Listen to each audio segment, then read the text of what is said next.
புதுச்சேரியின் செய்திகளுக்காக ஆனந்தி. விரிவான செய்திகளை காணும் முன் இன்றைய முக்கிய செய்திகள். வடகிழக்கு மாநிலங்களில் தற்போது நல்ல வளர்ச்சி ஏற்பட்டு வருகிறது. கவர்னர் கைலாஷ்நாதன் பேச்சு. சிறுமி வழக்கில் தவறான செய்தி வெளியிட்டதன் எதிரொலி பிரபல யூடியூபர் கைது. புதுவை வந்த தமிழக முதல்வருக்கு உற்சாக வரவேற்பு. காங்கிரஸ் திமுகவினர் பங்கேற்பு. முன்னறிவிப்பின்றி ஆக்கிரமிப்புகளை அகற்றியதற்கு எதிர்ப்பு. வியாபாரிகள் கடையடைப்பு. இனி விரிவான செய்திகள். வடகிழக்கு மாநிலங்களில் தற்போது நல்ல வளர்ச்சி ஏற்பட்டு வருவதாக கவர்னர் கைலாஷ்நாதன் தெரிவித்துள்ளார். அருணாச்சல பிரதேசம் மற்றும் மிசோராம் மாநிலங்களின் உதயநாள் விழா கவர்னர் மாளிகையில் கொண்டாடப்பட்டது. கவர்னர் கைலாஷ்நாதன் தலைமை தாங்கிய இந்த விழாவில் புதுச்சேரியில் உள்ள பல்வேறு கல்வி நிலையங்களில் பயிலும் அருணாச்சல பிரதேசம், மிசோராம் மாநிலங்களைச் சேர்ந்த மாணவர்கள் கலந்து கொண்டனர். நிகழ்ச்சியில் 2 மாநிலங்களின் கலை கலாச்சாரத்தை பிரதிபலிக்கும் கலை நிகழ்ச்சிகள் இடம்பெற்றன. கவர்னரின் செயலர் மணிகண்டன், டிஐஜி சத்யசுந்தரம் உள்ளிட்ட உயர் அதிகாரிகள் பங்கேற்றனர். விழாவில் பேசிய கவர்னர், பல்வேறு மாநிலங்களைச் சேர்ந்த மக்களின் நல்லுறவை ஏற்படுத்தும் நம்முடைய பன்முக கலாச்சாரத்தை, பாரம்பரியத்தை கொண்டாடி வருவதாகவும், மத்திய அரசு எடுத்து வரும் முயற்சியால் வடகிழக்கு மாநிலங்களில் தற்போது நல்ல உள்கட்டமைப்பு வளர்ச்சி ஏற்பட்டு வருவதாகவும் தெரிவித்தார்.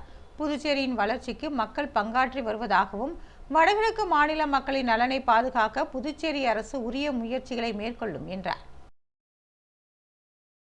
சிறுமி வழக்கில் தவறான செய்திகளை வெளியிட்ட பிரபல யூடியூபர் போலீசாரால் கைது செய்யப்பட்டுள்ளார்.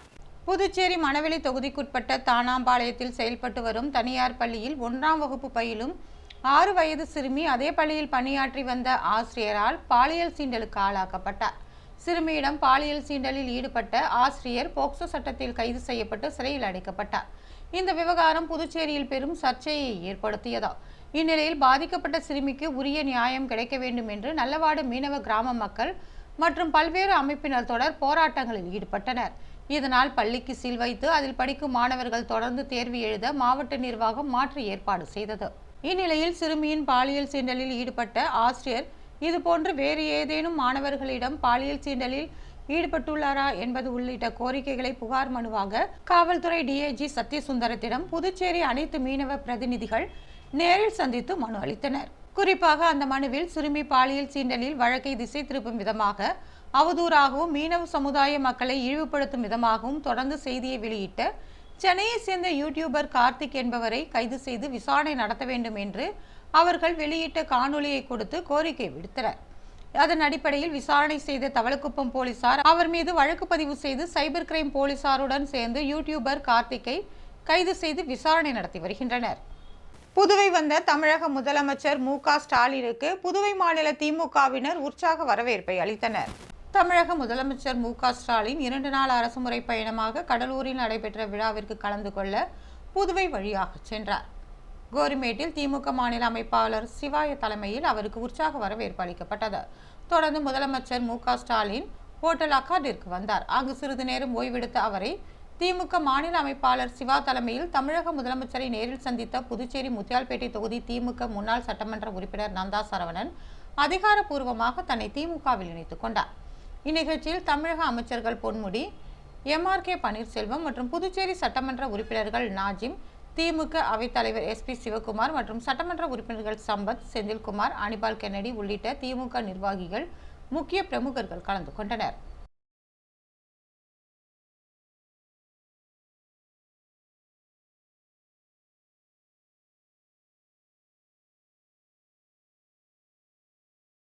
முன்னறிவிப்பின்றி ஆக்கிரமிப்புகளை அகற்றிய அதிகாரிகளுக்கு எதிர்ப்பு தெரிவித்து வியாபாரிகள் கடையடைப்பு போராட்டத்தில் ஈடுபட்டனர். புதுச்சேரி நகர பகுதிகளில் விபத்து மற்றும் போக்குவரத்து நெரிசலை கட்டுப்படுத்தும் வகையில் நகராட்சி மற்றும் பொதுப்பணித்துறை அதிகாரிகள் சாலையின் இருபுறமும் உள்ள ஆக்கிரமிப்புகளை ஜேசிபி இயந்திரம் மூலம் அகற்றி வருகின்றனர். ஆக்கிரமிப்பு என்ற பெயரில் வியாபாரிகளுக்கு நஷ்டத்தை ஏற்படுத்துவதாக குற்றம் சாட்டிய வியாபாரிகள் முன்னறிவிப்பின்றி ஆக்கிரமிப்புகளை அகற்றுவதற்கு எதிர்ப்பு தெரிவித்து கடையடைப்பு போராட்டத்தில் ஈடுபட போவதாக அறிவித்திருந்தனர். அதன் அடிப்படையில் கடையடைப்பு போராட்டம் இன்று காலை நடைபெற்றது. நேரு வீதி, காந்தி வீதி, மிஷன் வீதி, பாரதி வீதி, ரங்கப்பிள்ளை வீதி மற்றும் கொசுக்கடை வீதி உள்ளிட்ட பல்வேறு வீதிகளில் உள்ள 100க்கும் மேற்பட்ட கடைகள் இன்று அடைக்கப்பட்டிருந்தது. மேலும் வியாபாரிகளுக்கு ஆதரவாக தமிழக வாழ்வுரிமை கட்சி மாநில அமைப்பாளர் ஸ்ரீதரன் உள்ளிட்ட பல்வேறு அமைப்பினர் போராட்டத்தில் ஈடுபட்டனர். மேலும் பெரிய வணிக நிறுவனங்களுக்கு சலுகை அளிக்கும் அதிகாரிகள் சிறிய வணிக நிறுவனங்கள் ஆக்கிரமிப்பு அகற்றம் என்ற பெயரில் நஷ்டத்தை ஏற்படுத்துவதாகவும் அவர்கள் குற்றம் சாட்டினர்.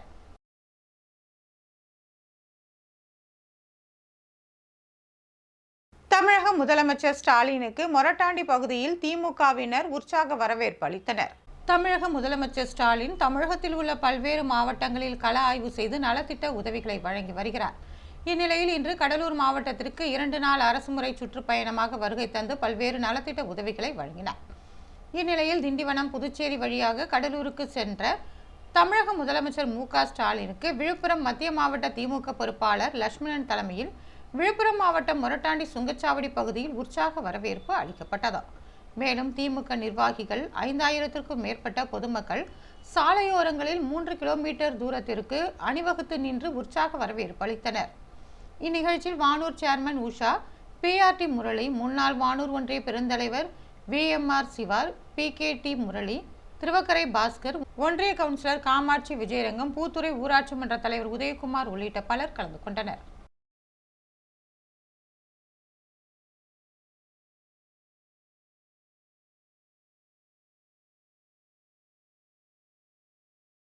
மரக்காணத்தில் பெயிண்டர் கொலை செய்யப்பட்ட சம்பவம் பரபரப்பை ஏற்படுத்தியுள்ளது. விழுப்புரம் மாவட்டம் மரக்காணத்தை அடுத்த கந்தாடு தனியார் பள்ளி அருகே உள்ள முட்புதரில் அடையாளம் தெரியாத நபர் ஒருவர் வெட்டுக்காயங்களுடன் சடலமாக கிடப்பதாக மரக்காணம் போலீசாருக்கு தகவல் கிடைத்தது. இந்த தகவலின் அடிப்படையில் சம்பவ இடத்திற்கு விரைந்து சென்ற மரக்காணம் போலீசார் பிரேதத்தை கைப்பற்றி விசாரணை மேற்கொண்டனர். அப்போது அவர் செங்கல்பட்டு மாவட்டம் சூனாம்பேடை அடுத்த வெள்ளக்கொண்ட அகரம் மாரியம்மன் கோவில் தெருவை சேர்ந்த ஜெயபாலின் மகன் ஜெயசீலன் என்பது தெரிய வந்தது. பெயிண்டராக பணிபுரிந்து வந்த இவருக்கு வெண்ணிலா என்ற 35 வயதுடைய மனைவியும் ஹரிஹரன் மற்றும் யான்சன் என்ற 2 ஆண் குழந்தைகளும் உள்ளது தெரிய வந்தது. 2 நாட்களுக்கு முன்பு வீட்டிலிருந்து புறப்பட்ட இவர் 2 நாட்களாக வீட்டிற்கு செல்லவில்லை என்றும் தெரிய வந்தது. இதனையடுத்து சம்பவ இடத்தில் கோட்டக்குப்பம் உட்கோட்ட DSP உமாதேவி விசாரணை மேற்கொண்டு உடலை பிரேத பரிசோதனைக்காக புதுச்சேரி கனகச்செட்டிக்குளத்தில் உள்ள தனியார் மருத்துவமனைக்கு அனுப்பி வைத்து வழக்கு பதிவு செய்து விசாரணை மேற்கொண்டு வருகின்றனர். முட்புதரில் பெயிண்டர் வெட்டி படுகொலை செய்யப்பட்ட சம்பவம் அப்பகுதியில் பெரும் பரபரப்பை ஏற்படுத்தியுள்ளது. அன்னையின் பிறந்த நாளையொட்டி அவரது அறை பக்தர்களின் தரிசனத்திற்காக திறந்து விடப்பட்டது. அன்னை மீரா 1878ஆம் ஆண்டு பிப்ரவரி 21ஆம் தேதி பாரிஸில் பிறந்தார். 1914ஆம் ஆண்டு புதுச்சேரியில் அரவிந்தரை சந்தித்து ஆன்மீக பணியில் ஈடுபட்டார். இதனைத் தொடர்ந்து புதுச்சேரியில் அரவிந்தர் ஆசிரமம் நிறுவி 1968ஆம் ஆண்டு பிப்ரவரி 28ஆம் தேதி ஆரோவில் சர்வதேச நகரத்தை உருவாக்க அடிக்கல் நாட்டி பணியை தொடங்கினார். இந்நிலையில் அன்னையின் பிறந்த நாளான பிப்ரவரி 21ஆம் தேதியான இன்று அன்னையின் 146வது ஆண்டு பிறந்த நாள் விழா அரவிந்தர் ஆசிரமம் சார்பில் கொண்டாடப்பட்டது. அன்னையின் பிறந்த நாளையொட்டி அரவிந்தர் ஆசிரமத்தில் அன்னை பயன்படுத்திய அறை பக்தர்களின் தரிசனத்திற்காக திறந்து வைக்கப்பட்டது. இதனை பல்வேறு மாநிலங்களில் இருந்தும் வெளிநாட்டில் இருந்தும் வந்திருந்த ஏராளமான பக்தர்கள் மலர்களை வைத்தும் நீண்ட வரிசையில் காத்திருந்தும் கூட்டு பிரார்த்தனையில் ஈடுபட்டனர்.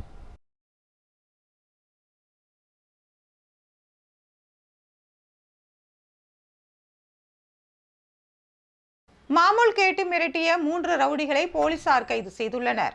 புதுச்சேரி காந்தி வீதியை சேர்ந்தவர் மகாராஜா. இவர் கவுண்டன்பாளையம் வழுதாவூர் சாலையில் சூப்பர் மார்க்கெட் நடத்தி வருகிறார். கடைக்கு வந்த 3 பேர் அங்கிருந்தவர்களை கத்தியை காட்டி வெளியேறும்படி மிரட்டியுள்ளனர். பின்னர் கடையின் உரிமையாளர் மகாராஜாவிடம் சென்று அப்பகுதியின் ரவுடிகள் என்று தங்களை அறிமுகப்படுத்திக் கொண்டு மாதந்தோறும் 5000 ரூபாய் மாமூல் கேட்டு மிரட்டியுள்ளனர். மகாராஜா புகாரின் பேரில் கோரிமேடு உதவி ஆய்வாளர் ரமேஷ் மற்றும் போலீசார் வழக்கு பதிவு செய்து விசாரணை நடத்தினர். இதில் கடையில் மாமூலை கேட்டு மிரட்டியது ரவுடிகளான குண்டுபாளையம் மணிகண்டன், திலாஸ்பேட்டை பிரசாத் மற்றும் கார்த்திக் ராஜா என்பது தெரிய வந்தது. இதனையடுத்து 3 பேரையும் கைது செய்த போலீசார் அவர்களை நீதிமன்றத்தில் ஆஜர்படுத்தி சிறையில் அடைத்தனர். லாஸ்பேட்டையில் வடிகால் வாய்க்கால் அமைக்கும் பணியினை சட்டமன்ற உறுப்பினர் வைத்தியநாதன் ஆய்வு செய்தார். லாஸ்பேட்டை தொகுதியில் தொடர்ந்து பொதுமக்களின் அடிப்படை பிரச்சினை தேவைகளை குறித்து அரசிடம் கோரிக்கை வைத்து அரசு அதிகாரிகளுடன் நேரடியாக களப்பணி சென்று மக்களின் குறைகளை சட்டமன்ற உறுப்பினர் வைத்தியநாதன் தீர்த்து வருகிறார். அதன் ஒரு பகுதியாக ஜீவானந்தபுரம் மாரியம்மன் கோவில் தெரு மற்றும் அதனை சுற்றியுள்ள பகுதிகளில் வடிகால் வாய்க்கால் அமைப்பதற்காக அதிகாரிகளுடன் சென்று நேரடியாக அப்பகுதியில் ஆய்வு மேற்கொண்டார். அப்பகுதியை சேர்ந்த பொதுமக்களிடம் குறைகளை கேட்டறிந்தார். அரசு துறை சார்ந்த அதிகாரிகளிடம் அதனை தெரிவித்து உடனடியாக நிறைவேற்ற வேண்டும் என்றும் உத்தரவிட்டார். இந்த ஆய்வின் போது துறை சார்ந்த அதிகாரிகள், காங்கிரஸ் கட்சி நிர்வாகிகள், கமலா அறக்கட்டளை நிர்வாகிகள் உள்ளிட்ட பலர் கலந்து கொண்டனர்.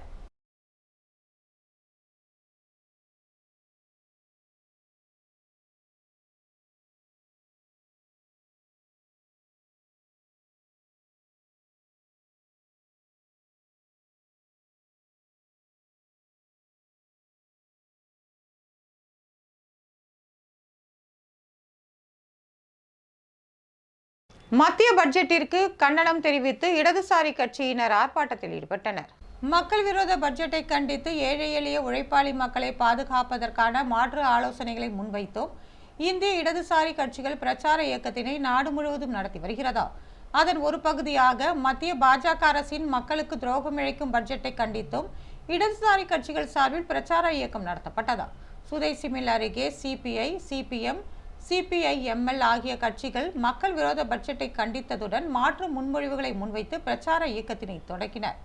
போராட்டத்தில் மத்திய அரசை கண்டித்து கோஷங்கள் எழுப்பதுடன் கண்டன உரைகளும் மாற்றப்பட்டது. இதில் இடதுசாரிகளை சேர்ந்த நிர்வாகிகள் திரளாக கலந்து கொண்டனர்.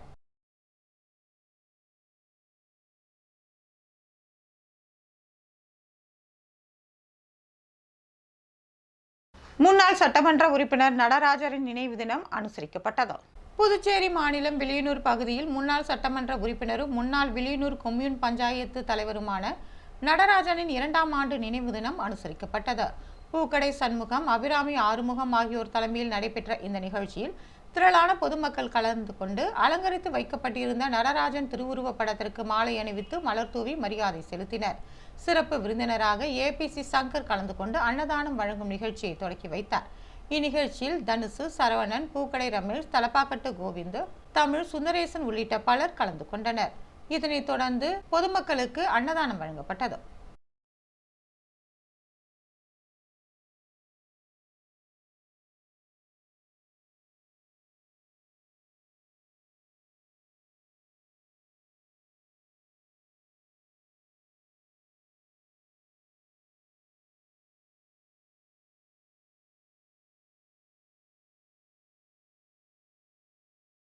புதுவையில் இன்றைய தங்கம் மற்றும் வெள்ளி விலை விவரம்.